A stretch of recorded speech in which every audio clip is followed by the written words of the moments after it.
Cashflow Diary podcast, episode 548. Welcome to yet another exciting episode of the Cashflow Diary podcast, the podcast that teaches you insider tips, tactics, and strategies for creating leverage streams of cash flow into your life. Learn from top-performing entrepreneurs, business owners, investors, and thought leaders from across the globe as they share their secrets to success. Like what you learn on this and other Cashflow Diary podcast episodes? Go to learninvestingnow.com and sign up to receive powerful tips and information that will help you succeed as an entrepreneur and investor. Now, here's your host, investor, entrepreneur, business owner, educator, speaker, author, and master facilitator of Robert Kiyosaki's cash flow game, Jay Massey. All right, ladies and gentlemen, welcome to another episode of the Cashflow Diary podcast. I'm your host, Jay Massey, and I'm glad that you are here today because we are going to talk about something that, honestly, I get asked all the time. And more importantly, many of you, I know you are dealing with this question. Here's what I mean. You woke up, you had a great idea, and you got started. And now maybe you're trying to figure out, how do I bring this all together? How do I get all of the resources that I need? And how on earth do I raise capital? Do I bring people on board? And if I bring people on board, what on earth do I give them? How much of my company what do I do? Is it equity? Is it debt? And all of those things and more is exactly what we are going to talk about. I have with me today none other than Mike Moyer. He is the author of bestselling books like Slicing Pie, Fund Your Company Without Funds. Gets exciting already. And he also has a book called Bird's Eye Business. Now, here's the thing I want to say to you guys. I want you to pay attention to all of the details. If for some reason you find yourself having to listen to this particular episode multiple times, that's probably going to be a normal thing.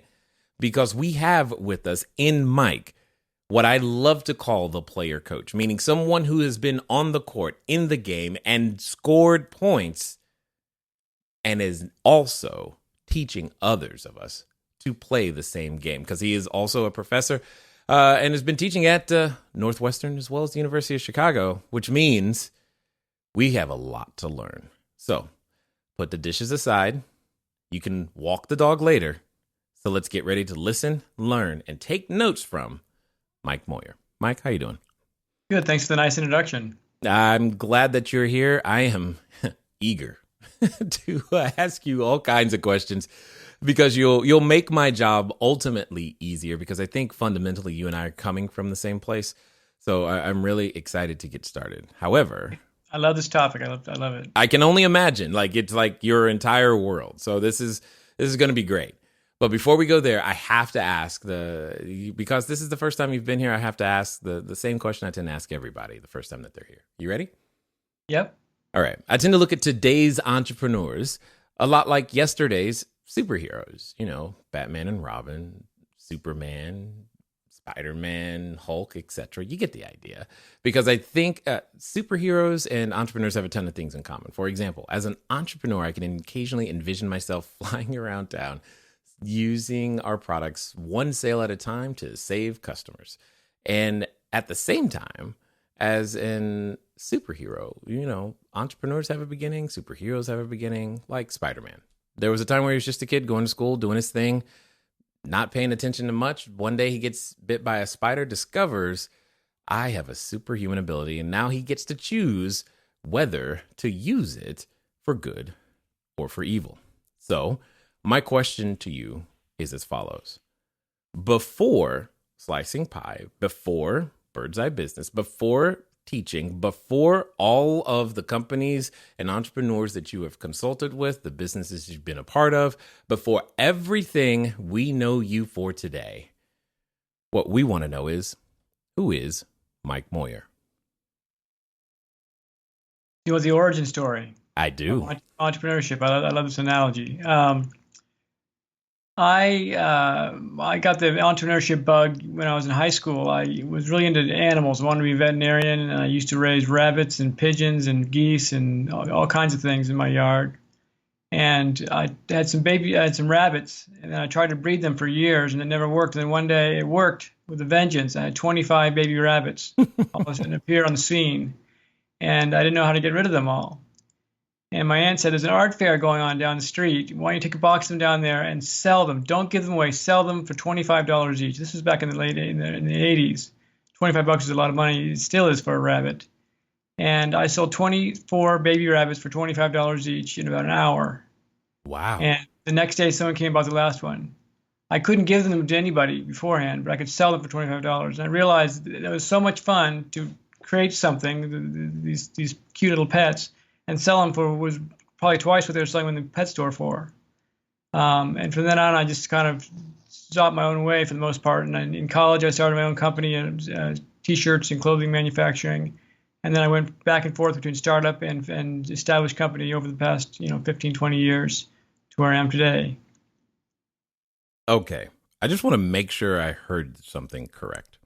Did you say pigeons? How did okay, I'm trying to imagine that idea of pigeons. Cuz you said, if I heard you correctly, you said rabbits, pigeons, and geese. Rabbits, pigeons, and geese. Yeah, pigeons are an unusual hobby for a kid, for sure. Mostly old men do them. But I've had a friend who lived a few towns away from me, and we were going to see each other so much. His dad jokingly said, "You guys should get homing pigeons and trade messages." And he never did it, but I kind of got into the hobby, and I had about 25 or 30 different homing pigeons, and I could take them around to anywhere I wanted. They'd fly back home. I trained them to come back home. I actually wrote a book about this too. I wrote a book about college admissions, and it included the story about taking pigeons to college admissions office interviews and letting them go, and that was a big standout for me in my college admissions process. Okay, I like it. All right. So and now I'm assuming then there was a detour from being a vet somewhere in this process. So called terrible grades. Got it. I was like, what where did that come from? So then that pivots into clothing and T-shirts? Yeah, my parents decided that if I was going to get bad grades, they weren't going to pay for my college. And they told me to come back and get a job. But instead of doing that, I started a T-shirt company making T-shirts for sorority houses. And I was my own illustrator and built that business up, and then invested in some manufacturing equipment and started making jackets and clothing myself. I ran the business for about 5 years through graduate school, my first round of graduate school, and I sold that company after I graduated. Interesting. So your businesses paid for your schooling is what I'm hearing. Yes. For 100% of my college education is paid for by my own job. Okay, so this sounds interesting because it sounds like you've always had your foot in, we'll call it both worlds, because there's a number of people who subscribe to the idea that if I'm going to do a business, college has, a less of an impact, less of a need, yet and then there's also the individual who's like, man, college and education, this is everything. I want 12 degrees and all this other stuff, to the exclusion of actually going out there and practice. Where does it's just almost like a split personality thing going on. How does that work? I certainly value both education and practical experience. I actually have 3 degrees, one from undergraduate, one from Northwestern, and one from University of Chicago. And I value the education because it saves a lot of time when you're doing your own work, doing practical work. But I also value going to work for real companies for some time to learn. So I spent my career going back and forth between real company and startup companies. Not only after some losses, I had to go back and get real jobs from time to time, but mostly to learn about the business and what I do. One of my companies today is a manufacturing company that makes mosquito net tents. And I learned a lot about manufacturing when I did my own manufacturing, but also worked for a company that manufactured overseas. So I learned a lot about manufacturing overseas. So using those skills, it makes it a much faster learning curve for me to do my own business that way. So I definitely value going back and forth to real jobs, education, and startups. Now, you've said this a couple of times, that you've used the phrase real jobs, real companies, and going back and forth to being startups. What is the distinction there that you're making? A real job is one where you go and you get paid. And that's pretty much it. A startup is one where you're creating something from scratch for the most part, but you're not getting paid in the sense that your future is unknowable. You're taking risk. I think of we think of startups, bootstrap startups, as assets. We think of startup companies as assets.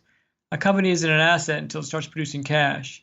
Before that point, it's a startup. A startup is a gamble, pure and simple. It's just a bet. So when you contribute to a startup and you're not getting paid, you're basically gambling on the future outcome of the company. That's what I think of when I think of a startup. You're gambling your own money, and there's a chance of losing it, either in the form of time or resources or cash. By that definition, companies like Uber still qualify as a startup. And they're still pretty big gambles. When you're saying it, I was just thinking and applying it to some of the larger companies that come to mind. I'm like, yeah, I would agree with that. Now, it's a startup, but it does have cash, and in the sense that it has plenty of investment dollars. People who work for Uber get paid to work for Uber. They're not risking themselves necessarily. No, yeah, true, but it's not like the company in it. I interpreted your statement to mean the company was actually throwing off free cash flow after expenses, not necessarily paying people out of investor dollars or something of that nature. Yeah, that's a good distinction. I consider startups that don't the ones that I deal with in my world are bootstrap startups. These are the ones that don't have cash either through break-even revenue or Series A investment. All right, this is perfect then, because this is the world that the Cashflow Diary student lives in. This is the person that's listening, and we have a ton of them out there because we all wake up occasionally with that idea. We get started, and then we're like, well, how do I keep this going? And how do I have a foot in both worlds?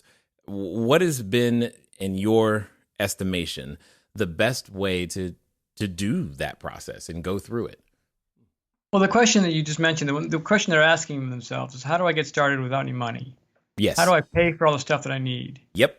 And the answer is, in a bootstrap company, you don't pay it. So the way you finance yourself in the early days is by not paying for things. Most companies expect to pay people, expecting them to pay their bills. So if you send my company a bill, for instance, you expect me to pay it. If you work for me, you expect to get paid. If you work for most companies, you expect to get paid. This is a basic expectation that companies pay their bills. But startups, for whatever reason, just are off the hook for that. So when someone contributes to a startup and is not paid, it doesn't mean they're not worth the money. It just means you didn't pay them the money. And the amount you didn't pay them is what you otherwise would have paid them. So if you're worth $100,000 a year to me as a marketing executive, and I don't pay you $100,000 a year, you're essentially betting your $100,000 a year salary on the future of my company. Does that make sense? Yes, I follow the rationale. So the best analogy I use is blackjack. Do you know how to play blackjack? I do. It's actually one of the few card games I'm willing to play. It's a good one. So let's pretend that you and I are going to go play blackjack together as a team. Not as opponents, but as a team. Okay. And we're going to agree to split the winnings 50-50. Okay. So we go to Las Vegas. We each put $1 on the same hand of blackjack. We don't know if we're going to win. We don't know how much we're going to win. We don't know how long it's going to take to win. All we know for sure is that we each bet $1. So yes. The dealer deals 2 aces. So what are you doing with 2 aces in blackjack? That's a double down situation. Let him double down for sure. So I'm out of cash and you're not, so you put $2 more down. So now you've bet $3 and I bet $1. We still don't know if we're going to win or how much we're going to win or how long it's going to take to win. The future is still unknowable. What we know for certain is that you bet $3 and I bet $1. If we win, does 50-50 sound fair? No. Could be what? Not 50-50. 75-25. Right? Sure. Yes, I see where you're coming from there. So that's a logical, obvious, and unambiguous outcome. That your share of the winnings should be based on your share of the bets. Yes, but that doesn't... Go ahead. This is good. I have objections to the idea. Yeah, got it. No, when you contribute to a startup and you're not paid, your contribution is a bet. And it's exactly the same thing. You're betting time and money and ideas and facilities and supplies and equipment and relationships. You're betting all kinds of things. The fair market value of those things that you're contributing is your bet. So your share of the equity should be based on your share of the bets. Got it. But so with that in mind, here's one of the challenges that I'm thinking about is in the early stages of, everything, there's often a need for, continuous capital after that. It is always, historically anyway, felt like the entrepreneur gives up way too much for just not knowing what their idea is worth, what they're ultimately building is actually going to be valued at or could be valued at. Right. We can't know that. It's an impossible thing to know. We can predict it, and people try all the time.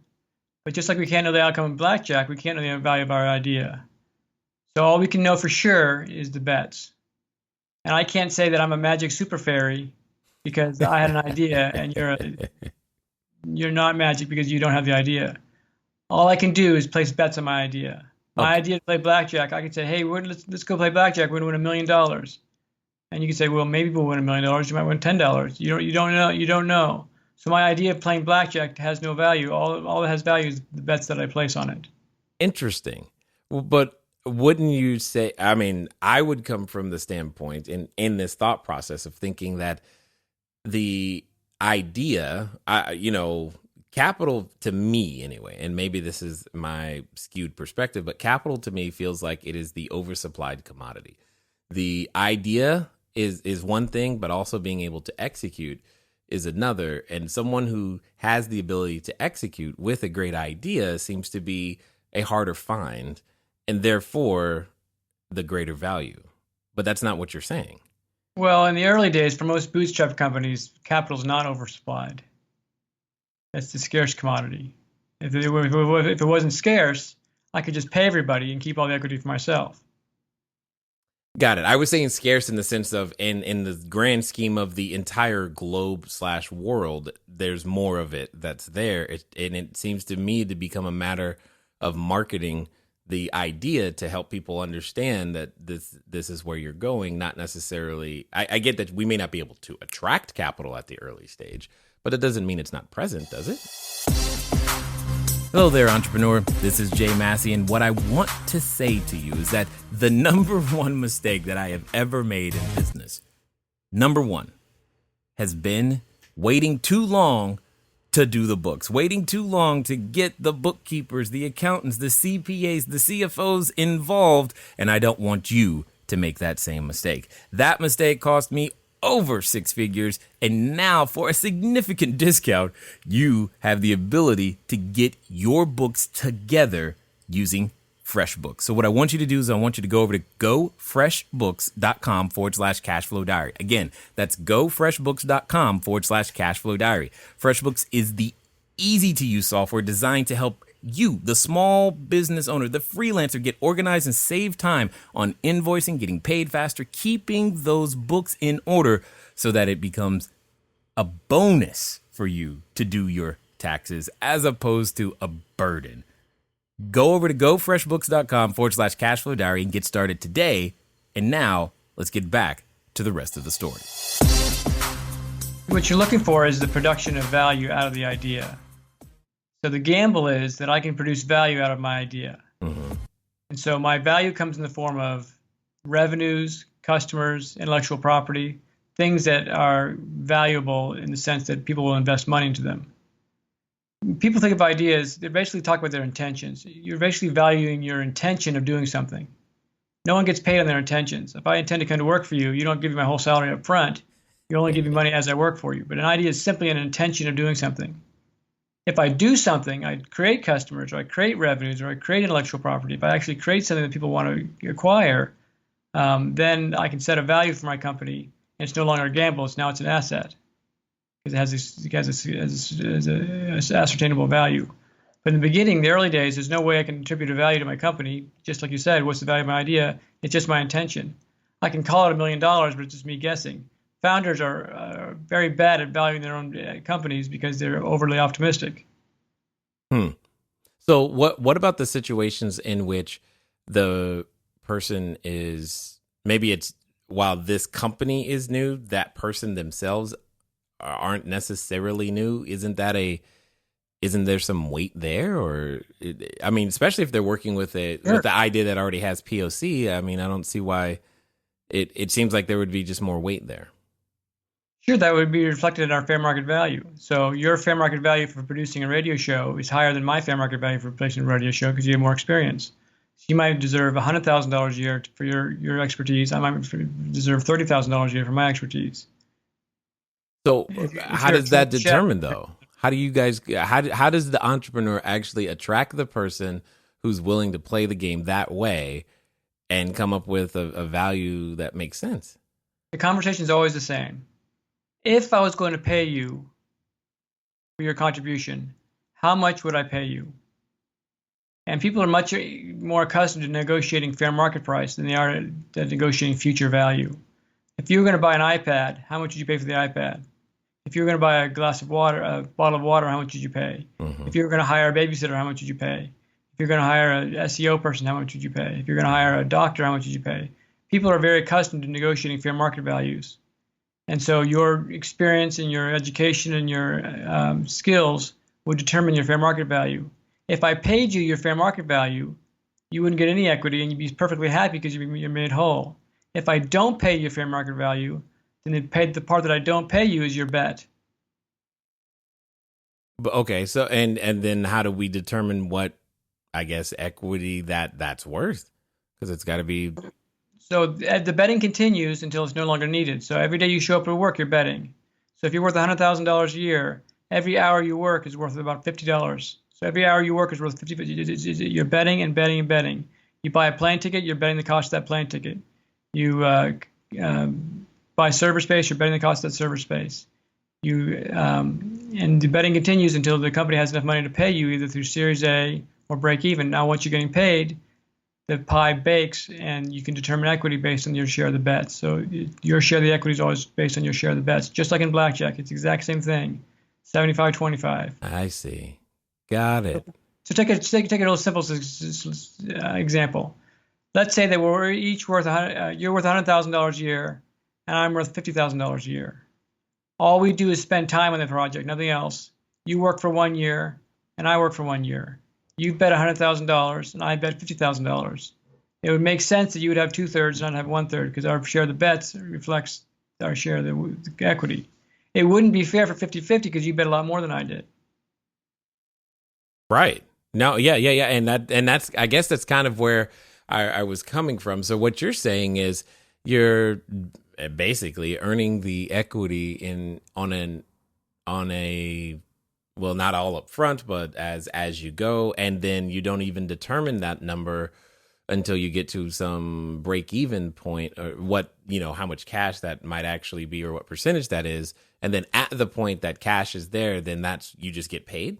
Exactly. You start getting paid. So I could tell you I'm a $50,000 a year developer, and you couldn't do your idea without me. You have to have me, but you could hire somebody else $50,000 and pay them $50,000 to do it. So I got to assume that I'm not a scarce commodity. Now, if Donald Trump wanted to slap his name on it, you might have to pay a little more for that. But for the most part, certain people are going to be funded immediately. But most of us aren't. So it's whatever we're risking. I can't say that because I'm a developer, I'm some kind of magical developer. I'm worth more than my fair market salary. I'm only worth my fair market salary. Yeah, no, totally understood. And then when it comes down to actually putting this pen to paper to make that work, what type of an agreement is that? Slicing pie agreements exist all over the world. I have lots of templates on my website. There's lawyers literally. Of course you do. I'm like, I had never heard. Okay, got it. This is new. It's a basic agreement that just outlines the rules. There's two parts of the model. Uh-huh. There's the allocation part, which determines how shares are granted using that betting model. Yes. There's the recovery part, the recovery framework or logic that determines what happens if you walk away from the company or you get fired. Got it. One risk for startup is we go in 50-50, you do all the work, and I own half your company. Now you got to sue me to get it back. Right. Or you got to pay me. There's all kinds of examples where the guy who flakes out early on is the only one who makes any money because they all buy him out because they think the company's an asset. So slicing pie logic also includes what happens if someone leaves a company. So let me ask this question. What about the situation in which the operator, entrepreneur, they're contributing time, someone else is contributing just capital? How does that work? So slicing pie uses a tool called a slice. A slice is like a poker chip. It simply marks the fact that a bet took place. And in the spirit of blackjack, if you win blackjack, you double your money usually. So for every dollar in non-cash you put in, you get 2 slices in the pie. Cash is a little bit different. Cash, we have to account for the fact that when people put cash in, it's usually after-tax dollars. Mm-hmm. There's a general scarcity of cash, and we want to provide incentive for the entrepreneur not to spend the cash. I'm a child of the dot-com bubble, and I remember spending lots of cash on unnecessary things like ski trips and expensive chairs and all kinds of stuff and pinball machine games. We want the entrepreneur to think twice before they spend the money. So in Slice of Pie, you get 4 slices for every dollar in cash you put in. So as cash is consumed, the person who contributed the cash gets 4 slices. As non-cash is consumed, the person who contributed the non-cash gets 2 slices per dollar. So your $100,000 a year salary would be marked as 200,000 slices, and my $50,000 cash investment would be marked as 200,000 slices because it's 4x, and that provides incentives and alignment for everyone participating. Huh. One of the major challenges people have is we'll go in 50-50. I'll put $50,000 cash up, and you put your time in. Yeah. So I just capped my exposure to $50,000, and I've given you incentive to spend all the money. So I've misaligned our interests. And now for the first day, that's great because you haven't done anything yet, and you got 50%. Half a year into it, we put in similar amounts. A year into it, you put $100,000 unpaid salary. I put $50,000 in. 2 years later, you're pretty pissed at me because you've gone 2 years with no salary, and I've just put in $50,000. So by setting a fixed split, a fixed amount in exchange for any amount of cash, you're misaligning the interests of the investors, and you're capping one person's exposure and leaving the other person unlimited. Yeah. Accounts for that by allocating slices over time. Well, and it only turns to equity when it's spent. So I can't overinvest in a company and just have cash sitting in the savings account. It's only consumed when it's at risk. Well, so all right.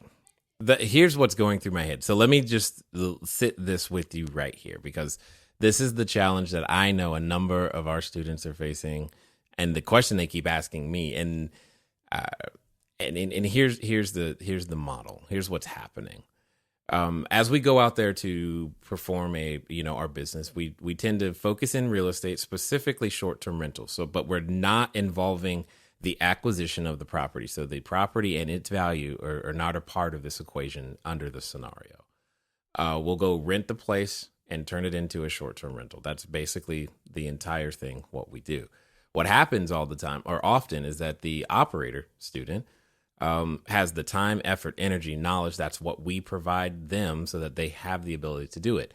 Now, in many cases, they're able to go ahead and build the business because it's a very low expense to get started, and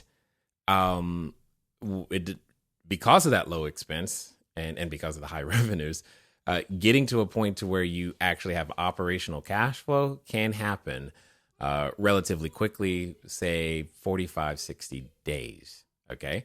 So in this particular example, person A wants to do it. Person B has, and I'm making up the number right now, but let's call it, you said 50,000 earlier. Great. $50,000. Person B contributes to $50,000, but person A is able to get, we'll say, 2 locations for that amount of money. Now, what's going to happen is that as soon as person A gets those 2 locations going, within about 60 days, they're going to be cash flow positive. How does it work in that situation? Because it sounds like it's too quick to be able to, for their effort and energy and time to earn enough slices. Could be. There's a couple things going on there, and this is a market that I'm somewhat familiar with. I have fairly significant investment in vacation rentals properties. Oh, awesome. And so we have the manager who manages the rental and the cleanup and the keys and all that kind of stuff, and then the owner. And so you think of Slicing Pie as a financing tool for short-term liabilities. And a short-term liability is going to be someone's salary, someone's travel expenses, things that the company would owe but didn't have cash for. So in the scenario you just described, there's a cash contributor. So the financing of the building, all that kind of stuff, you set aside because you finance that differently. Mm-hmm. You finance it through loans. In fact, one thing that's always interesting to note as an aside is the only reason you use equity at all is because you don't think it's going to work. If you knew it was going to work, you'd use debt. Right. And which is what I've been telling that. So that we're clear, the major structure that I have been a proponent of for myself myself and students has been debt, because I mean, we can pay it off really fast and all those other things. And it's been working, but yet there's still this question of how does it work? Because I think it gets lopsided later, because as soon as the operator then wants to go do 5 more locations, the person they went to for money the first time may not have it. And now they have this weird situation where, or they have to start a completely new entity or something. And now it gets complicated on an accounting standpoint to be able for them to make it work.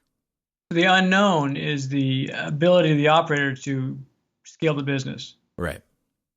So my kids run lemonade stands, and they buy some lemonade in cups, and they go out with their friends, and they sell lemonade, and they look in the jar, and they take what's left over and split it up.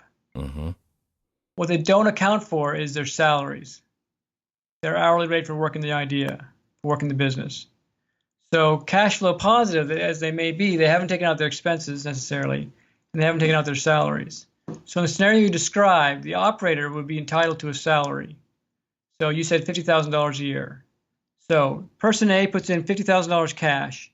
That cash is consumed acquiring licenses to rent properties or acquiring properties. It'll be spent inside of 3 weeks, all of it. So it's consumed. So that person gets 200,000 slices, right? In my model. And the operator spent, let's call it $60,000 a year, it's easier to calculate. Sure. Spent 2 months setting it all up. Sure. So that person risked $5,000 a month. Okay. $10,000 total, or 20,000 slices. So that person now owns the business 200,000 slices to 20,000 slices, so about 9%. Yep. And then that person starts collecting a salary. Well, that person's risk is no longer on the table. The risk, he's no longer taking any risk, so that person owns 10% of the company. So if I'm getting a salary for doing something I love, I'm in a good job as long as I'm getting a fair market salary. So theoretically, I could hire the operator and just pay him a salary and keep all the equity for myself. As long as I'm paying a fair market salary, that operator should be happy. But the operator, if he's not getting paid a fair market salary, or she's not getting paid a fair market salary, she won't be happy. Right. I gotta make sure I'm paying a fair market salary. So if I don't pay you a fair market salary, that's considered a bet, and you get accounted for that in slicey pie. If it is, then you would, if you are paid a salary, then there's no slices. So the ways that the operator might handle that situation is to finance the cash differently. So I might put the cash on my credit card, for instance, or I might do a short-term loan for the cash or something else. But if I'm taking it as equity, that implies that I may never pay it back if I fail. We may lose it, and in that case, it's a bet. I can't call my bet different than your bet just because I want to. My bet's a bet, just like your bet's a bet. So going back to the blackjack table, Got it. I can say it was my idea to play blackjack, so I should get my 50%. Right. You look at that deal and say that's not fair. I clearly bet 75% of the bet, so I should get 75% of the winnings. Okay. So what happens in the situation when 3 months hence, so the operation is going into doing what it does, and now the operator, not the person who gave the original capital, the operator wants to add five more locations and needs another, we'll call it $100,000. So at that point, they would choose to finance that $100,000 as most conservative as they can. If it's only an equity, all they can do is do equity, and then there's $100,000 would get 400,000 slices. The original investor would have 200,000 slices, and the operator would have about 30,000 slices. So the cash investors are taking a lot more risk once it's consumed. In real estate, you're dealing with fairly known entities, which is why it's sometimes hard to get your head around. Usually you want to do debt financing on real estate. Oh, when you're I doing agree. equity financing, when you're doing equity financing, the cash is what matters. Yeah. I agree. That's it's interesting. So in the situation, you said something earlier. You said that it's a financing strategy for a short-term liability. Can you expound upon that for a little minute? So a short-term liability would be like our salaries, our rent, our advisors, our lawyers, expenses that we would incur along the way that we can't pay. So because we can't pay them, we have no cash, we don't pay them. And a lot of startups, people just say, don't pay me, who cares? But in the slicing pie model, we say that the amount that I didn't pay you, I got your bill, Mr. Lawyer, I got your bill, landlord. I can't pay it, so I'm going to count it as slices in my pie as a bet instead of paying you. And that becomes part of the acquisition. So it's my risk relative to everybody else's. So if I don't pay you rent, that's a non-cash contribution. So if it's $1,000 a month rent and I don't pay you, you get 2,000 slices a month in my pie. And when I can pay you, I'll start paying you, and your bets will stop coming in. So, you've created agreements for vendors to be able to read that and make that work? Yeah. Huh. It's all the same deal. The beauty of slicing pie is that it's a universal one-size-fits-all model for the allocation and recovery of equity. That means anywhere in the entire world, anyone can use the exact same model and always get the same result. What's interesting about fairness is there are not multiple versions of fairness. It's either fair or it's not. At the blackjack table, my version of fairness has to be the same as your version of fairness, and 75-25 is the only solution. Let's say our dad gives a cookie to us. Says, split it up, boys. There's only one way to split that cookie fairly, right? Sure. 50-50. Now, you can be really generous and give me your half, Sure. but your generosity doesn't make it more fair. I understand. I could be greedy and take your half, and my greediness doesn't make it more fair. What's fair is 50-50. You can do whatever you want with your half, but the fair solution is there's only one solution of it. In startups, when we do what's called a fixed split, when you split equity at the outset, it's anyone's guess what the future is going to hold. So anyway, so the fairness has a number of different ways of people think there's different versions of fairness. There's only one version of fairness. It should always reflect the bets on the table.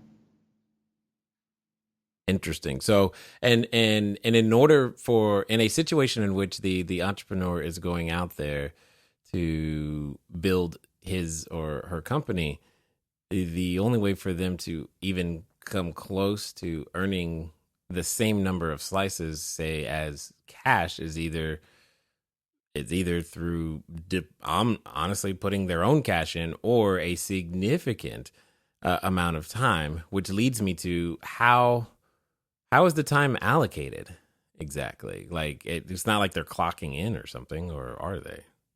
Well, you would think about how you pay a manager. Our managers, we pay a percentage of the deal of the rent. So the fair market way of paying an operator in many cases is a percentage of the rent that comes in. Is that consistent with your experience? Well, no, because what we as the operator, we're not just managing it on behalf of someone else. So we are creating a company that does corporate housing or short-term rentals. So we're not doing it as a service for other people. And I think that might be where I'm having a disconnect. So the way you pay someone in the real world, in a non-startup world, is the same way you pay someone in slicing pie.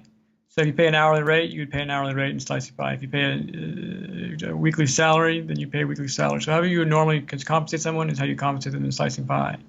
Got it. But at the beginning, because I only have 1 or 2 units, I'm really not earning a full salary would be. And once I got, to 30, 40, 50 bedrooms in operation, obviously, if I've self-funded, I'm earning a significant amount of money at that particular point in time.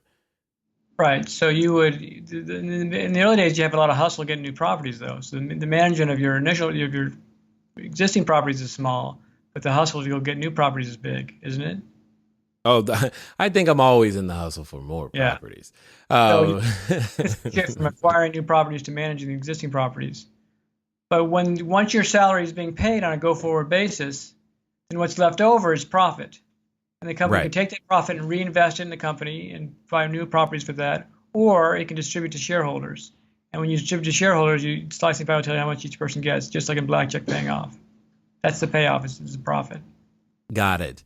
But we still have the limit. So then in this particular model, the limiting factor, or I guess the original contributor can still be a limiting factor because for example, if they don't want to allow another third party for expansion purposes, or they don't want to contribute more capital, then my growth is stunted. Yes? Sort of. Okay. If you give your investor legal power to block another investor, that creates kind of a conflict if you want to grow. There's certain legal structures that would allow you to make decisions on behalf of the firm. Like a manager managed LLC, for instance, would give the operator more decision-making power Mm-hmm. than the investor. But technically speaking, the person who has the most risk on the table can make the most decisions. Interesting. But in But that what case, if, but we want to know up front that we might add other additional properties. The manager, the cash investor shouldn't be upset that they're getting diluted down because the value of their bet is still represented properly. got it. If I bet $50,000 and you bet $950,000, I'm not uncomfortable having 5% because my 5% represents 5% of the whole. Understood. Totally Am I not? understand. I might want to keep more than my fair share, which is understandable, but that doesn't mean it's fair. Once you're faced with fairness, then the only thing you have to operating for yourself is your ability to be a jerk. Once I see what's fair, then I can choose to be a jerk or not. Understood.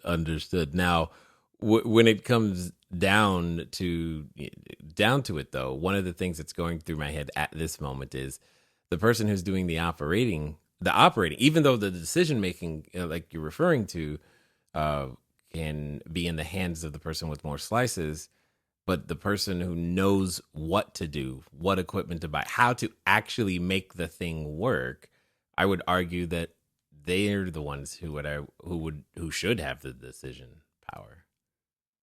And that could be the case. You can do that contractually. And that would be something you would want to set up up front with your investors. Got it. But your fair market value assumes that no matter how smart you are, you're replaceable. So if you as the operator aren't a good operator, you can be replaced with someone with a similar skill set. Got it.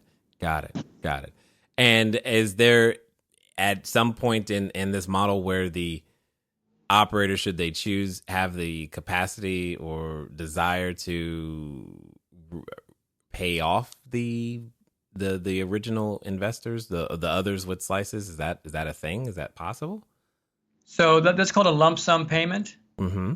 If the investor chose to have a lump sum payment, they could pay the investor back, and that would buy down the number of slices. You're not buying slices; it just reduces the person's risk.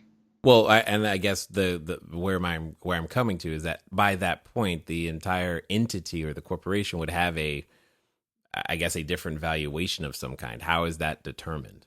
If the company has a valuation that's concrete, either through like a VC investment or a 409A valuation by an accountant, Mm-hmm. if it's a concrete valuation, then the buyout price would be set by the valuation. Got it. So the slices are only there to help determine ownership until the point that there's either a valuation or cash flow. Yes, they're just like poker chips. They're not worth anything on the table. They're just worthless things. They just keep track of the bets. Got it. And how did you come up with this? Well, I've been through so many deals where I've gotten taken advantage of, and I've been on deals where I've been on the receiving end of it too.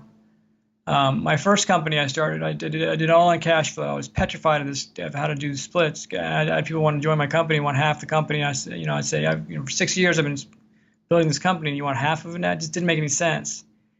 And I never got good answers from advisors and professors. They always gave me this kind of nebulous, equal splits are the most common, or based on future events. And I just sat down one day and wrote a list of criteria of what an equity split should accomplish. It had to be fair, has to reflect actual contributions people make. People make so many promises. Everyone's bright-eyed and bushy-tailed at the beginning of a startup. They all think they're going to do all kinds of things. Even myself today, I thought I was getting more done today than I probably will, right? Mm-hmm. So you can't value someone's intentions. You can't value things that don't happen yet. You can only value what's being valued. And the only thing someone's contributing is what they would have otherwise been paid. So these number of factors, just kind of thinking through the problem, kind of came up with the solution. I started a company years ago where I used an early version of slicing pie without the multipliers for the cash and non-cash. And people kept drawing cash from my savings account, from me. This is, if they're not getting additional equity for giving cash, they might as well not do it. So I spent all my life savings on the company because I wanted to succeed so much. So without those multipliers, they were indifferent to cash or non-cash. So I just wound up spending all my money. And I also had somebody send me a bill for the time they spent even though I told them they weren't going to get paid. So through trial and error, I kind of came up with this. And occasionally someone will say, hey, I had an idea similar to this using contributions, but it wasn't quite as fleshed out. I don't think there's a person on this planet who has put more time and energy into this problem than I have. I spent all my time thinking about it, and it just sort of come together. There's certain principles, like there's aren't multiple versions of fairness, for instance, that once you realize that's true, you got to uncover what that version of fairness is. Thinking about it in terms of bets, once you accept that's true, then you'll think about things in terms of bets. So all these things kind of came together over a number of years. But the first model came out, the first version I published in 2010. And I wrote the book in 2012, the first book, and the second book in 2015. And it's been translated into 12 different languages. It's been used all over the world by thousands of entrepreneurs. Not once have I heard of it backfiring. Lawyers that I talk to tell me that the traditional equity splits fail at a rate 60 to 80% and wind up in dispute that requires legal intervention, which means if you do a traditional equity split, chances are better than not that you're going to wind up fighting with your co-founders. Exactly. But Slicing Pie never fails. It always gives you the right answer. So, okay. I guess the question comes to mind because I think I heard you hint at this. A company that's already in existence and maybe doing operations today could use this to bring on additional capital, could it not? Well, sort of. If the company's in operations today, yeah, then they have a value. Mm-hmm. So a company that has a value is producing something of value, cash, it's producing revenues or profits or intellectual property or customers. So it becomes an asset. Before that day dawns, your company is just a gamble. When there's unknowable contributions to reach cash flow positive or break even or Series A, when there's unknowns there, then it's not an asset. It's a gamble. So it's a shift that a startup makes from being an asset, from being a gamble to an asset. Once it's an asset, I can set a price and sell shares for that price. Got it. Okay. Well, and then let me ask this: in the instance when it is still in the stage of gamble, are you trying to account for what could become that future growth, those future expenses, that future salary that's needed? Like, because when I'm thinking about number of locations, they may start out with 2, but they could end up at 30. And sure. At what point are we talking that the bets, quote unquote, stop, so to speak, in that scenario, knowing that we're headed to 30? You should always be projecting and do your financial analysis and do your projections and your market analysis. You're always thinking forward, like, where's the business going? But that's just your intention. So, a business plan is just an idea. It's just an intention of doing something. What actually happens is what matters. So I might say, hey, we're going to get 30 locations, and I might get 90 locations. Or I might say I'm going to get 30 and get 10 locations. You just never know what's actually going to happen. So until that day, till what actually happens, and you're in a position to pay everybody, the bets keep happening. Somebody told me once about an entrepreneur who set out to make $1 million, and he made $500,000. And another entrepreneur set out to make $1 million, and made $10 million. Who's the better entrepreneur? The person who came closer to his projections, or the person who was totally wrong? You just never know. It's hard to say. There's so many. Yeah, who knows? Who knows? All you can, just like in blackjack, we don't know the future. All we know is the bets on the table. Got it. I'm. Woo. Okay. So I'm sure it's common for you after you drop this on somebody that they go, okay, I'm gonna have to sit with this for a while and mull this over, because it fundamentally changes or makes available, or dare I say, unlocks opportunity in a completely different way. So for those that are listening and they want to find out more, what's going to be the best way for them to catch up with you? Well, first let me say there's 3 reasons why someone wouldn't want to use Slicing Pie. Okay. The first reason is they don't get it. Yes, okay, got it. So you said they got to mull it over. And at my website, slicingpie.com, there's plenty of free resources. I got videos, I got free downloadable guides and spreadsheets and all kinds of things. I try to make the model as free as I possibly can. There's a blog content I'm always posting to. There's also things you can buy, of course, which are legal contracts and books, and there's software to help keep track.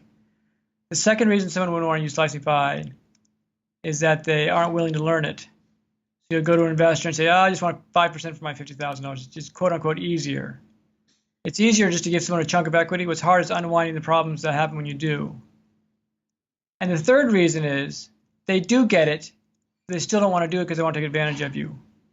And I see this very common. Someone will get the idea, but they'll still want 50,000 shares for their $10,000 or whatever, because their intention is they see your desperation, they want to take advantage of you. In those cases, I just say walk away. If your deal's a good one, you'll find another investor and another participant. And that third scenario is what I have had to, for lack of a better way of putting it, felt like I've had to continually defend against in the world. And that's exactly that was part of my impetus for wanting to speak with you and understand this, is like, how do you help protect entrepreneurs from those types of things? But then I can hear it. And sometimes walking away is your best option. I've done deals before where I haven't walked away and I've been burned royally. All right. Totally understood. So I'm sorry, where did they go if they wanted to catch up? Slicingpie.com is my website, and there's books and contracts, and there's even a software application called the Pie Slicer. Yeah, it helps you keep track of your slices in real time. I like this a lot. I absolutely like what I'm hearing. Now, as we end, I have a final question for you, because I think you're going to give one of the most unique answers that we have ever gotten from this particular question. So I really want to know, because here's what I do know. I know that individuals who have been listening this far, individuals who have listened to this particular episode, they were in one place at the beginning and they're in a different one right now. And they're at what I like to call the precipice of decision. And often when we get to those points, as you know, we have a companion, and that companion comes in the form of a voice. And it's a voice that reminds us why it won't work, how it didn't work last time, and you're going to do what? And I've never heard of that. And all of those things. And for some people, they're related to that voice. So my question to you is as follows. Let's pretend that this time it's going to be different. This time, they're just going to do what you say. They're going to follow through, and they're going to do so in the next 24 to 48 hours. What would you suggest that they do? To move forward with Slicing Pie? They're trying to move their business forward. And it sounds like this is a way that many people are going to be able to make that happen. But they're all at various stages. What would you suggest that they do? Like, what's that immediate thing that they can do to have observable action and make something happen? Well, the first thing I would do in this scenario, when I talk to startup companies, is figure out if you're getting what you deserve to get. If you're not getting what you deserve to get, you're working for somebody else, for someone else's benefit. If the equity split is not in balance, then I'm taking unnecessary risk to benefit somebody else. And you got to find out if you're doing that or not. And it's easy to figure out if you add up the contributions, you can figure out how badly you're getting screwed, in other words. And that'll teach you if you should go on with your company or not. I often hear people say, I have a founder who owns half my company, and I keep working. He's not doing anything. Well, you should walk. You're ultimately doomed if that's the case. So you got to figure out how badly you're getting screwed and see if you can fix the problem. So one of the things that I always tell companies is make sure that the job you're in is going to compensate you the way you deserve to get compensated. If you woke up tomorrow and realized you're not making any money on this podcast, or you're not getting paid in your job where you should be getting paid, you'd quit, right? Yeah. So that's you got to figure out. You got to figure out in this very ambiguous time of your life, are you getting compensated fairly? If you're not getting compensated fairly, you got to go out and find a different job or a different opportunity that does compensate you fairly. That's one of the first steps I tell people. And I work with a lot of companies that are in positions that are never ever going to pay off the way they think they're going to pay off. They're just impossible. And I've been in too many situations myself where that's been the case. So now that I know how to assess my own value in the market, I'm much more confident to move forward in startups. Got it. Man, I again, as I said at the beginning, I love it when we have a player coach, someone who has played the game, scored the points, and also takes the time to share and teach what they know. Let me be the first of many, and I'm sure you've heard it before, but I just want to say thanks for taking the time to share your knowledge, your wisdom, and your insight here with us today at the Cashflow Diary, sir. Thanks for giving me the opportunity. I love this topic. All right, ladies and gentlemen, you know what time it is. It's time for you to move at the speed of instruction. What does that mean? That means get over to slicingpie.com. Don't walk, run, win now. Why? Because you know you just heard the concept, the idea, possibly the answer to how am I ever going to get out of my job or make my product actually happen or build this service? How do I change my life? How do I unlock that potential outside of my idea? What can I do with it? Ladies and gentlemen, I know that there's a number of you who have had this question because it's one of those questions we get all the time. I'm hoping that you, like me, you're probably going to re-listen to this one a lot, and that's good. But most importantly, let's take some action. Ladies and gentlemen, it's been fun talking to you today. I look forward to talking to you soon. Until next time.